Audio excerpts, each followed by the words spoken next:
जीहू का घर। जब जीहू नींद से जागी तो बेड पर अकेली सोई थी। वो उठकर देखी तो कपड़े पहन रखी थी। नितिन उसे अपनी शर्ट पहनाया था। जीहू खुद को देखकर मुस्कुरा दी और बाथरूम में शावर लेने लगी।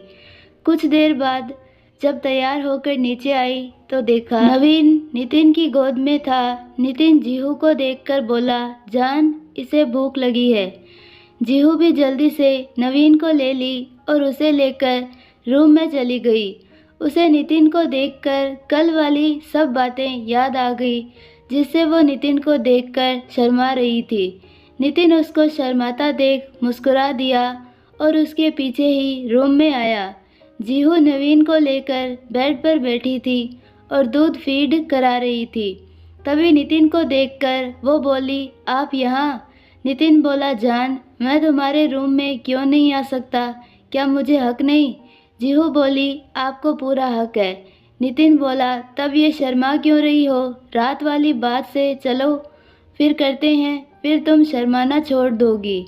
जीहू उसकी बात सुनकर शर्म से लाल हो गई थी। नवीन को बेड पर सुलाकर रूम से बाहर जाने लगी तो नितिन उसे पीछे से ही अपने सीने से लगा लिया।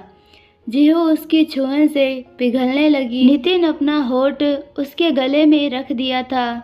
जान, आई लव यू। तुमको शर्माने का पूरा हक है, लेकिन मुझसे दूर जाने का नहीं। जीहू उसकी बात सुनकर पलटकर उसके सीने से लग गई। नितिन भी उसको देखकर मुस्कुरा दिया और उसके कान को हल्का सा चूम लिया। इधर रोकी का रुचिका को ढूंढकर बुरा हाल था, लेकिन रुचिका उसे कहीं नहीं मिली। वो रूम में बैठा था और बोल रहा था, कहाँ हो? क्या मैं इतना बुरा हूँ? तुम मुझे छोड़कर चली गई, जबकि अभी तुम पूरी तरह से ठीक भी नहीं हुई थी। क्यों मुझे एक मौका नहीं दे पाई? क्या तुमने मुझसे एक बार भी कभी प्यार नहीं किया? लेकिन तुम्हारी आंखों में मुझे अपने लिए प्यार दिखता था। तुम कैसे मुझे अकेले छोड़कर जा सकती हो? रुचिका के अचानक चले जाने से रोकी तो टूट ही गया था। उसे बहुत तकलीफ हो रही थी। इधर नेहा अपने रूम में बैठी रो रही थी। भाभी, मुझे सिर्फ एक बार गले लगाया और फिर चली गई। क्यों मेरी लाइफ में ऐसा ही होता है? क्यों किसी का प्यार नहीं मिला? ना माँ डैड का, ना भाई का, और अब भाभी का भी। मेरी ही किस्मत में क्यों है ये सब?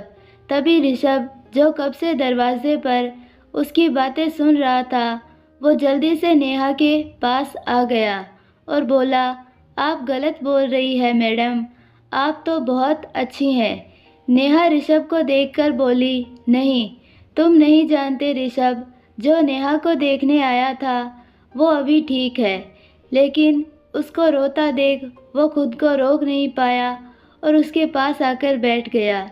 नेहा उसको अपने सामने देखकर खुद को रोक नहीं पाई और उसके गले से लग गई और रोने लगी। ऋषभ, भाभी के साथ ऐसा क्यों हुआ? उनका बच्चा, फिर अभी वो, मुझे उनकी बहुत याद आ रही है। ऋषभ, अभी वो कहाँ होगी? क्या वो भाई के लिए हम सभी को सज़ा दे रही है? ऋषभ उसकी पीठ को सहलाते हुए बोला, मैडम, आप पहले शांत हो जाइए, सब ठीक होगा। मैम को बॉस वापस लाएंगे, क्योंकि बॉस उनसे बहुत प्यार करते थे। वो ज़रूर उनको ढूंढ लेंगे। नेहा उसकी बात सुनकर थोड़ा शांत हो गई। बहुत देर तक नेहा के सर को सहलाते हुए ऋषभ उसे समझाया। नेहा धीरे धीरे उसकी बातें सुनते हुए सो गई। थोड़ी देर बाद जब ऋषभ के सीने पर नेहा की गर्म सांसें सुनाई देने लग गई तो वो हल्का सा मुस्कुरा दिया और नेहा को सुला दिया। वो नेहा को अच्छे से सुलाकर चादर उड़ा दिया, फिर रूम की लाइट बंद करके नाइट बल्ब जला दिया। रूम में थोड़ा उजाला था ताकि नेहा डरे नहीं, क्योंकि उसे अंधेरे से डर लगता था। वो एक बार नेहा को देखा और बाहर आ गया। इधर वहीं हॉल में कोयल का भी वही हाल था। वो भी रुचिका के जाने से टूट गई थी। उसकी दोस्त थी वो, लेकिन इस तरह से उससे दूर हो गई। कोयल बहुत रो रही थी। माहिर उसे अपनी गोद में बैठाकर चुप करा रहा था, लेकिन कोयल उसे बोल रही थी, कहाँ होगी, वो किस हाल में होगी। अभी वो तो काफ़ी कमज़ोर हो गई थी। आप देख रहे थे ना, वो सही से चल भी नहीं सकती थी। क्यों चली गई? एक बार मेरे बारे में नहीं सोचा। माहिर उसे बहुत देर तक चुप कराया। जब कोयल बोलते बोलते सो गई, माहिर उसे सुलाकर अपने सीने से लगा लिया और वो भी सो गया। इधर घना अंधेरा था। उस अंधेरे में मंदिर के सामने खड़ी थी रुचिका। वो लड़खड़ाते हुए मंदिर के अंदर गई और अपने आप हाथ जोड़कर बोली, शिव जी, आपने ही हमारा रिश्ता जोड़ा था, लेकिन मैं उस रिश्ते को नहीं निभा पाई। मैं हार गई। रॉकी के किए गए जुल्म से मैं हार गई। इस बार मेरा बच्चा मुझसे छीन गया। मैं अब इस रिश्ते को और आगे नहीं बढ़ा सकती। वो शिवजी के सामने बैठी रही देर तक, क्योंकि अंधेरा ज़्यादा था, जिससे उसे चलने में प्रॉब्लम हो रही थी। वो बहुत दूर निकल आई थी। वो काफ़ी कमज़ोर भी हो गई थी, जिससे उसे दिक्कत हो रही थी। लेकिन आज वो रॉकी के कैद से आज़ाद होना चाहती थी। वो अकेली अपना जीवन बिताने लगी, लेकिन किसी की कैद में नहीं। वो पहले भी अकेली ही रहा करती थी। रुचिका बिल्कुल हार नहीं मान सकती थी। वो खुद को किसी के सहारे नहीं छोड़ सकती थी। वो खुद ही खुद का हिम्मत बनना चाहती थी। जब वो रॉकी से प्यार करती थी, तो उससे वो उम्मीद रखती थी कि वो भी उसे प्यार करे। लेकिन अब उसे फ़र्क नहीं पड़ता उसके प्यार का, क्योंकि वो वैसे भी कोई भी इल्ज़ाम लगाने में पीछे नहीं रहेगा। इतने दिन से क्या उसे एक बार भी प्यार नहीं हुआ? उन दोनों के बीच जो भी हुआ, क्या वो सिर्फ एक सज़ा थी? वो सब प्यार नहीं था। उसके बच्चे का आना भी उसी का हिस्सा था। क्या एक बार भी रॉकी उससे प्यार नहीं किया? उसकी आंखों में जो था वो क्या था? रुचिका अपने मन के सवालों का जवाब खुद से ही मांग रही थी, जो उसके पास नहीं था। वो बहुत ज़्यादा टूट चुकी थी। अपने बच्चे के खोने के गम में वो बहुत ज़्यादा तकलीफ़ में थी। उसकी तकलीफ़ कोई नहीं समझने वाला था। रॉकी उसे प्यार भले ही करता था, लेकिन उसने रुचिका के साथ बहुत गलत किया। आज सुबह नितिन जब सोकर उठा तो बहुत खुश था। फाइनली उसकी जीव उसे मिल गई थी। वो ऑफिस जाने से पहले नवीन को प्यार किया और जीहू को बोला, आज शाम को तैयार रहना, तुम्हारे लिए ड्रेस आ जाएगा। जीहू बोली, ठीक है। जब जीहू ने पूछा कहाँ जाना है, तो नितिन ने बोला, ये सरप्राइज़ है मेरी जान के लिए। जीहू उसकी बात सुनकर शर्मा गई और नितिन उसके शर्माने से मुस्कुरा दिया और आगे आकर उसके माथे को चूम लिया और फिर ऑफिस चला गया। जीहू आज बहुत खुश थी। फाइनली उसका प्यार उसके पास है, उसकी हैप्पी फैमिली, वो नितिन और उसका बच्चा। जीहू आज उसने वही ड्रेस निकाला जो नितिन कुछ दिन पहले उसे दिया था, ये कहकर कि जब तुम मुझे माफ़ कर दो तो ये ड्रेस पहन लेना। मैं समझ जाऊंगा कि तुम मेरे साथ आगे बढ़ना चाहती हो। जीहू वो ड्रेस देखकर मुस्कुरा दी। वो ड्रेस बहुत सुंदर थी। शाम हो गई थी। जीहू के लिए ड्रेस भी आ गई थी, लेकिन फिर भी शाम को जीहू वो ड्रेस पहनकर तैयार हो गई जो नितिन उसे पहले भिजवाई थी। जब कार आई जीहू को लेने, तो उसमें नितिन पीछे बैठा था। वो जीहू को अपने सामने देखकर बोला, ब्यूटीफुल जान, और कार का दरवाज़ा खोलकर उसका हाथ थाम लिया। जीहू भी उसके चेहरे को देखकर बोली, तो चलें। तब नितिन अपने सेंस में आया और उसको देखते हुए बोला, हाँ। ड्राइवर कार आगे ले गया। दोनों की कार एक घर के सामने रुकी। वहाँ देखा तो बहुत अच्छे से सजाया गया था। नितिन जीहू का हाथ थामे उसे अंदर ले जाने लगा। जीहू को समझ में नहीं आ रहा था क्या हो रहा था। वो बोली, हम लोग यहाँ क्यों आए हैं? नितिन बोला, अभी पता चल जाएगा। तभी एक लड़की आई और उसके हाथ में रेड चुन्नी था। वो जीहू के सर पर डालकर दुल्हन बना दिया। जीहू को यकीन नहीं हुआ। वो नम आंखों से नितिन को देखने लगी। नितिन बोला, जान, आज मैं तुमसे शादी करना चाहता हूँ। क्या तुम मुझसे शादी करोगी? अपना जीवन साथी बनाओगी? जीव रोते हुए उसके गले से लग गई और बोली, मैं इस दिन का बहुत दिन से इंतज़ार कर रही थी। हाँ, मैं आपको अपना हमसफ़र बनाना चाहती हूँ। I love you. नितिन उसके मुंह से ये सब सुनकर तुरंत उसे कस के अपने गले से लगाकर बोला, आई लव यू टू जान। बस अब नहीं, अब तुम कभी नहीं रोओगी।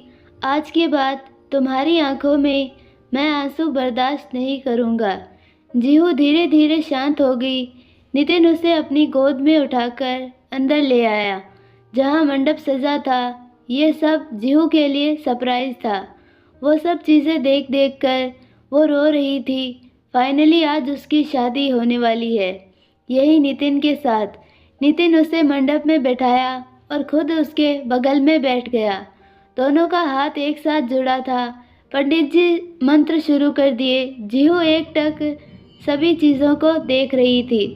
नितिन उसको देखकर मुस्कुरा दे रहा था। पंडित जी दोनों को फेरे लेने के लिए बोले तो नितिन जीहू को पकड़कर उठाया और दोनों फेरे लेने लगे। जल्दी से फेरे ख़त्म करने के बाद नितिन उसकी मांग भर दिया और मंगलसूत्र भी पहना दिया। अब दोनों पति पत्नी थे। जीहू एक बार अपने सिंदूर और मंगलसूत्र को देख रही थी और फिर नितिन उसके चेहरे को अपने हाथों में भरकर बोला, क्या हुआ जान, तुम इतना इमोशनल क्यों हो रही हो? क्या तुमको मेरा सरप्राइज़ अच्छा नहीं लगा? जीहू उसकी बात सुनकर झट से उसके गले लग गई और बोली, मुझे बहुत अच्छा लगा, थैंक्स मेरी लाइफ में आने के लिए। नितिन बोला, नहीं जान, थैंक्स मुझे बोलना चाहिए कि तुम मेरी ज़िंदगी में आई और मुझे इतनी प्यारी सी फैमिली देने के लिए, मुझे इतना प्यारा सा नवीन देने के लिए। जीहू और नितिन बहुत देर तक एक दूसरे के गले लगकर बातें करते रहे। फिर जीहू बोली, नवीन। नितिन बोला, तुम फिक्र मत करो नवीन, ठीक है, मैंने घर पर मेड लगाया है। जीहू नितिन के साथ जाने लगी तो नितिन बोला, नहीं, आज नहीं, ये हमारा ही घर है, तुम्हारे लिए मेरी तरफ से गिफ्ट, और आज रात हम यहीं रहने वाले हैं और मुझे पता है तुम नवीन के बिना नहीं रह सकती, इसीलिए मैंने नवीन को लाने के लिए बोल दिया है। कुछ देर में नवीन तुम्हारे पास होगा। जीहू खुश हो गई और थोड़ा सा उचक कर नितिन के गालों को चूस लिया। नितिन उसको देखकर बोला, नहीं जान, यह गलत बात है, अभी हमारी शादी हुई है और किस मुझे गालों पर मिल रहा है। जीहू उसकी बात सुनकर शर्मा गई और बोली, फिर कहाँ चाहिए? नितिन अपनी उंगली से होठों पर इशारा करके बोला, यहाँ। जीहू उसकी बात सुनकर शर्माकर उसके सीने से लग गई। फिर नितिन जीहू को गोद में उठाकर रूम में गया और उसे बेड पर लेटा दिया। पूरा बेड फूलों से सजाया गया था। जीहू बेड पर लेट गई और नितिन को अपने पास आने को बोले अपना चेहरा छुपा ली। नितिन उसके पास जाकर उसकी गोद में अपना सर रख दिया और बोला, जान, अब हमारी शादी हो गई है, क्या आज भी मुझसे शर्माओगी? जीहू इस बार अपना शर्म छोड़ते हुए झुककर उसके होठ पर अपना होठ रख दिया। नितिन जो जीहू को ऐसे किस करता देखकर हैरान हो गया और वो जल्दी से बैठकर उसे किस करने लगा। इधर रुचिका वहाँ से धीरे धीरे करके बस स्टैंड गई और वहाँ से बस में बैठ गई। कहाँ जा रही थी उसे कुछ पता नहीं था। बस चली गई, उसे सिर्फ रोकी से दूर जाना था जो वो चली गई थी।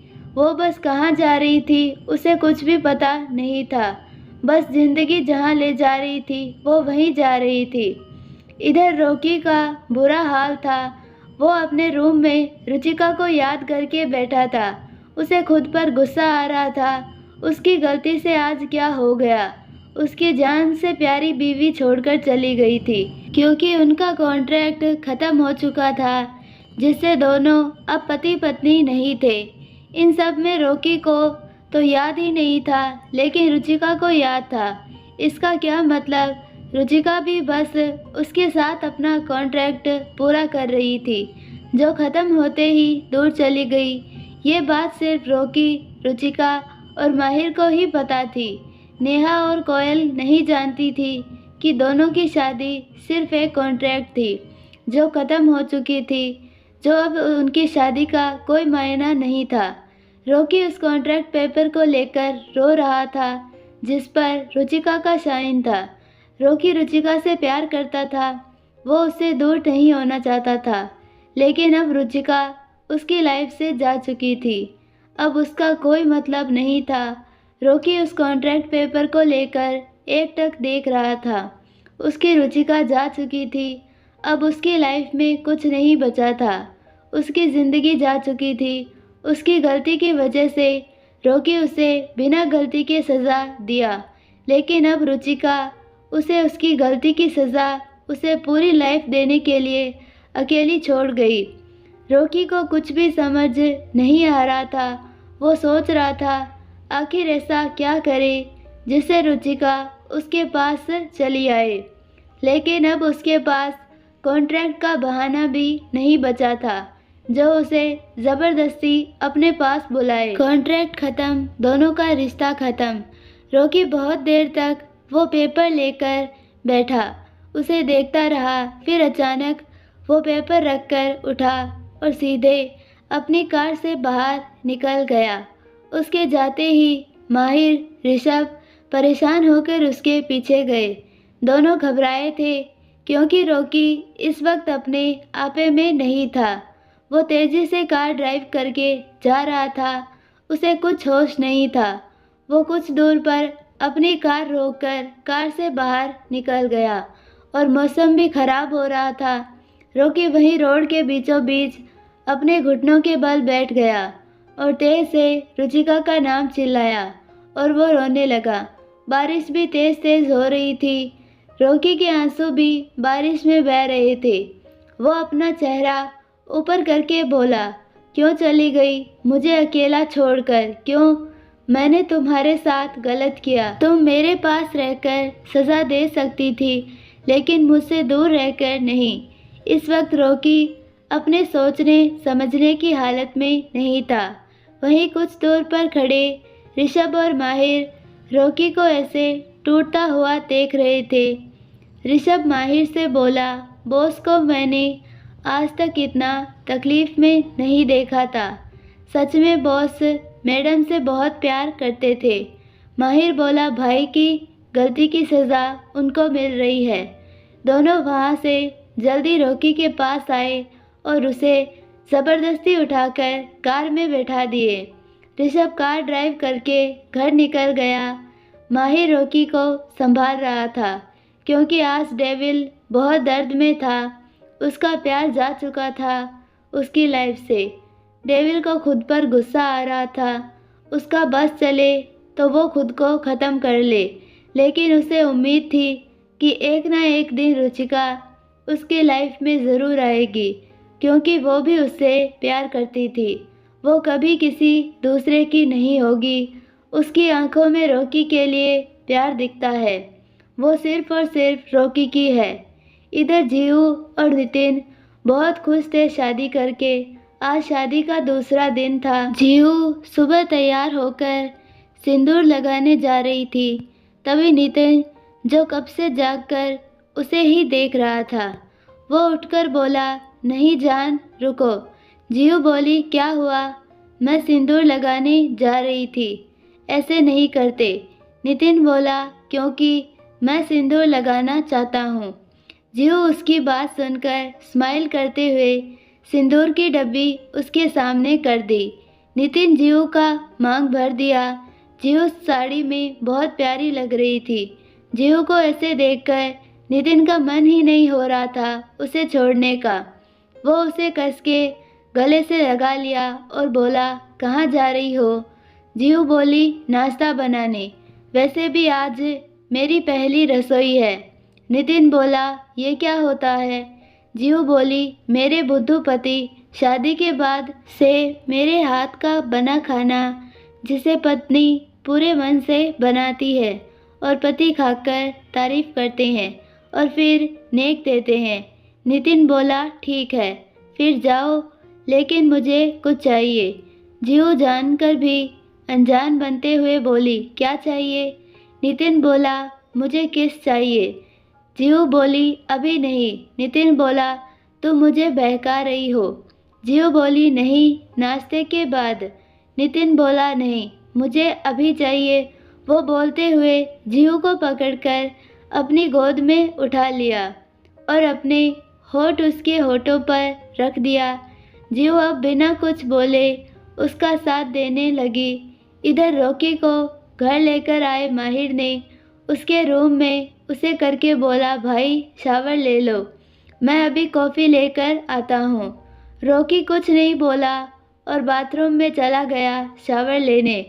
कुछ देर बाद जब शावर लेकर बाहर आया तब कॉफ़ी टेबल पर रखी हुई थी। वो कॉफ़ी लेकर बालकनी में आ गया और पीते हुए रुचिका के बारे में सोचने लगा। रुचिका कहाँ होगी, किस हाल में होगी? मैंने कॉन्ट्रैक्ट मैरिज इसीलिए किया था क्योंकि मैं उससे प्यार करता था और नितिन का बनते हुए नहीं देख सकता था, लेकिन मैं भूल गया था ज़बरदस्ती किसी से रिश्ता जोड़कर सिर्फ किसी को तकलीफ़ दे सकते हैं, उसको खुशी नहीं दे सकते।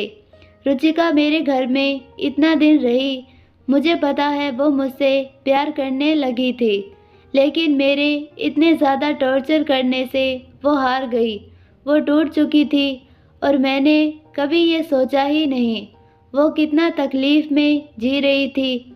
मुझ जैसे इंसान को जीना नहीं चाहिए जिसने अपनी ही बीवी को घटिया बना दिया और खुद के बच्चे को अपना नहीं पाया, प्यार नहीं दे पाया। वो बहुत गिल्ट में था। वो जब तक कॉफ़ी ख़त्म नहीं हुई वो इन्हीं सभी उलझनों में फंसा रहा। इधर रुचिका बस दिल्ली में पहुंच गई थी। वो वहीं उतर गई। वो काफ़ी वीक हो चुकी थी। बस खुद की खुशियां तलाश करते हुए वो यहाँ तक आ गई। वहीं वो एक रूम ढूंढने लगी। काफ़ी देखने के बाद फाइनली उसे एक रूम मिला जिसमें एक लड़की पहले से ही थी। वो रोमा थी। वो अकेली रहती थी। रोमा के साथ रुचिका रहने लगी। कुछ दिन में रोमा जहाँ जॉब करती थी उसे भी वहाँ लगा दिया। रुचिका भी वहाँ जॉब करने लगी। वो काफ़ी मेहनत करती थी। धीरे धीरे समय निकलने लगा था। वो खुद को खुश रखती थी, लेकिन उसे रॉकी की कमी खलती थी। वो उसका पहला प्यार था। रुचिका उसे कभी भूल नहीं सकती थी और उसके किए गए जुल्मों को तो और भी नहीं।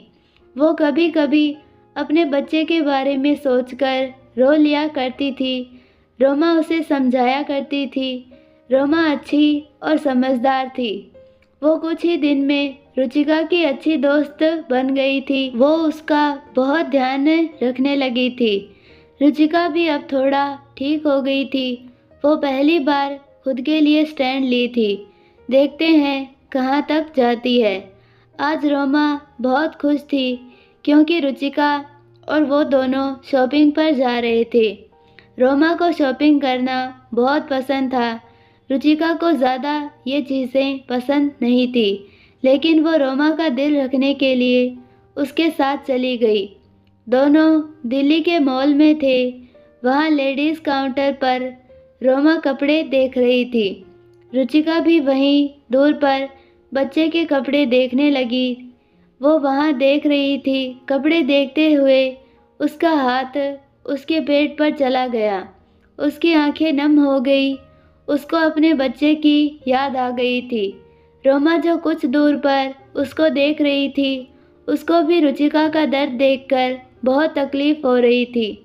वो रुचिका के पास आकर बोली, चल कोई नहीं, बाद में ले लेंगे क्योंकि अब मूड नहीं है। रोमा उसका ध्यान भटकाने के लिए वहाँ से उसे दूर ले गई। वो उसे घर ले आई। रुचिका चुपचाप सोफे पर बैठी थी। रोमा किचन में कॉफ़ी बना रही थी। टीवी चल रही थी, उस पर सॉन्ग बज रहा था। सॉन्ग सुनकर रुचिका को रॉकी की याद आ गई। उसकी आंखें नम हो गई। फिर वो कुछ सोचकर टीवी बंद कर दी और खिड़की से बाहर देखने लगी। तभी रोमा कॉफ़ी का मग उसे पकड़ाते हुए बोली, अभी तक तुम उसे याद करती हो।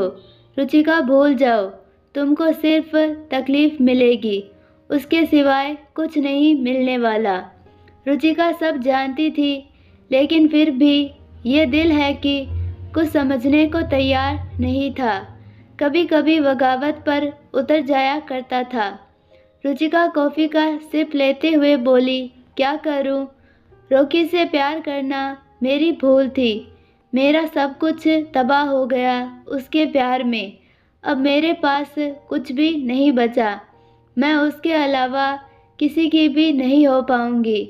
इतना सब कुछ होने के बाद भी कभी कभी रॉकी के लिए मेरा दिल धड़कने लगता है। अब तो बस दिन काटना है और मेरी लाइफ में कुछ नहीं है। रोमा उसकी तकलीफ को समझ सकती थी। वो कुछ ना बोली। रोमा भी यहाँ अकेली रहती थी। उसके पास भी कोई नहीं था। उसका एक बीएफ था जो अब उसको छोड़ दिया है। रोमा अब बस खुद के लिए जी रही थी, इसीलिए वो रुचिका का दर्द अच्छे से समझ रही थी। इधर रॉकी अब और भी ज़्यादा डेविल हो गया था। रुचिका के जाने के बाद से अब किसी पर रहम नहीं करता था। वो किसी की भी गलती बर्दाश्त नहीं करता था। वो अब खुद में ही मस्त रहता था।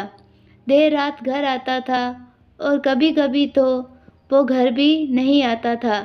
वो अपने फार्म हाउस पर ही रुक जाया करता था, जहाँ रुचिका के साथ उसकी बहुत सी यादें थी। पहली बार दोनों इंटीमेट भी यही हुए थे।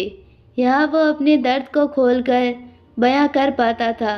कोई उसको गलत या सही कहने वाला कोई नहीं था वहाँ, क्योंकि वो वहाँ तस्वीरों से बातें किया करता था। पहले तो उसके माँ डैड की तस्वीर थी, लेकिन अब बगल में रुचिका की भी बड़ी तस्वीर लगी थी। रॉकी रुचिका के तस्वीर को गले से लगाकर रोया करता था। उस रूम में रॉकी एक बेबस और लाचार था। उस रूम के बाहर तो वो एक शैतान था। आज रॉकी को रुचिका की बहुत याद आ रही थी, क्योंकि रॉकी को बुखार था और उसकी देखभाल करने वाला वहाँ कोई नहीं था। वो वहीं ज़मीन पर लेट गया और बोला, रुचिका, आ जाओ ना, इस बार मैं तुमको बहुत प्यार करूँगा। यहाँ मेंशन में नेहा और कोयल रॉकी की हालत पर परेशान थे, क्योंकि रॉकी अब घर भी कम जाया करता था। नेहा बोली, माहिर भाई, भाभी को कहीं से भी ढूंढ कर लाइए। माहिर भी रुचिका को ढूंढकर परेशान था। वो उसे कहीं भी नहीं मिली। किसी को पता नहीं था रुचिका दिल्ली में ही है। वो लोग उसे हर जगह देख रहे थे, लेकिन यहाँ नहीं आए थे। रुचिका भी ऑफिस ज्वाइन कर ली थी। वहाँ एक मल्होत्रा कंपनी थी जो इस वक्त काफ़ी अच्छी पोजीशन पर थी। रुचिका और रोमा वहीं जॉब किया करती थी।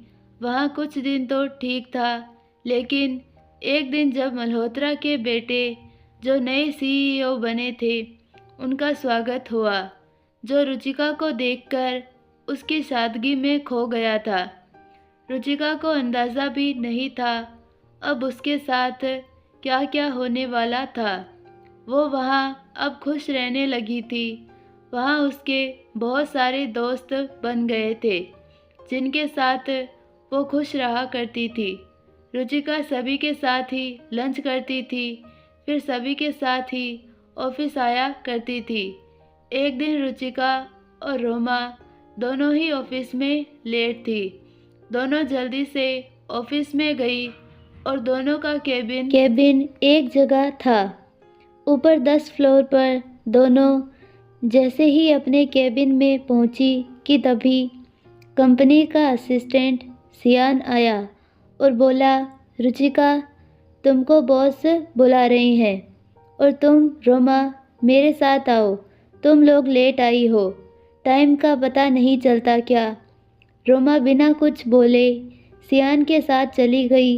वहीं रुचिका सीईओ के केबिन के बाहर खड़ी थी, जहां बोर्ड पर लिखा था हिमांशु मल्होत्रा। आई होप आपको ये पार्ट पसंद आया होगा, और अगर पसंद आया तो प्लीज़ वीडियो को लाइक, शेयर और चैनल को सब्सक्राइब ज़रूर कीजिए और बेल आइकन नोटिफिकेशन को ऑल पर सेलेक्ट कर दीजिए। धन्यवाद।